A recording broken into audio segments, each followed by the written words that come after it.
Well, now let's bring in Christina Romer. She says she likes the fact that the president is taking a longer-term view of the deficit. Dr. Romer is President Obama's former chief economist, and she is now a Bloomberg contributing editor and professor at UC Berkeley. Professor Romer, always good to have you. Thanks for joining us on this Monday.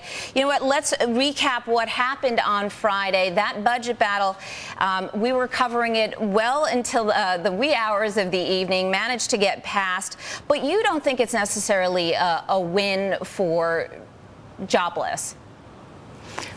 No, I don't think. I mean, it certainly is great that we avoided a government shutdown, but I think the cost was potentially significant, that we are cutting about $40 billion off the government budget, and that's something that will certainly reduce employment relative to what it otherwise would have been. So I think we shouldn't kid ourselves that it will have some negative consequences.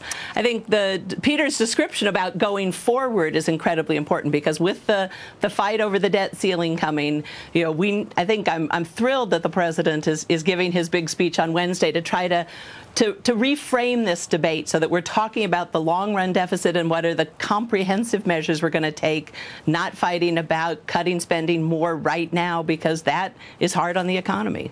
But we do have a very short-term problem at the moment, and many suggest that, look, we can raise the debt ceiling, but spending has to get under control.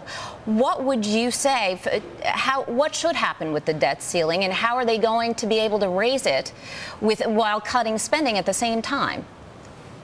Well, so the debt ceiling, I think, as both Jamie Dimon was just saying, as certainly as the White House has been saying, as everyone's been saying, to not raise the debt ceiling, to basically force the U.S. government to default, would be catastrophic. It is so bad it would be unthinkable. And so what has to happen in the next, month or so is, to come together on a plan, right? So that is, we can raise the debt ceiling, which was what we absolutely have to do, and to put in place what we're going to do to rein in the budget deficit over time.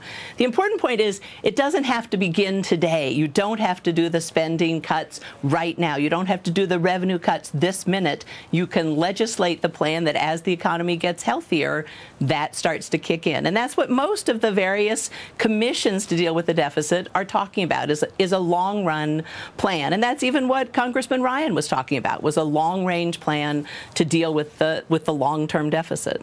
Well, if a number of people agree on both sides that a long-range plan is where the focus should be, why is there seemingly so much fighting between both sides? That is, of course, there's going to be a big fight over how you actually do that. And Democrats are going to be more willing to raise revenues than Republicans, and there's going to be fights over what kind of spending that you want to cut. I think, so you can see why there's going to be conflict over what the plan looks like. I think the most frustrating thing to me is how narrow the discussion has been so far, that it's all about what do we do in 2011 or what do we do in 2012. And those are decisions that have a very small impact on the real issue, the long-run budget deficit, on entitlement spending, all the things that we know about what's really driving our problem. And they're almost a distraction from the discussion that we need to be having. All right, Professor Romer, would love to keep you on. You have always such great insight into what is happening into D.C. We do, however, have to go into break. Thank you so much. Professor Romer, former White House chief economist Christina Romer. She's Bloomberg's contributing editor and a professor at UC Berkeley.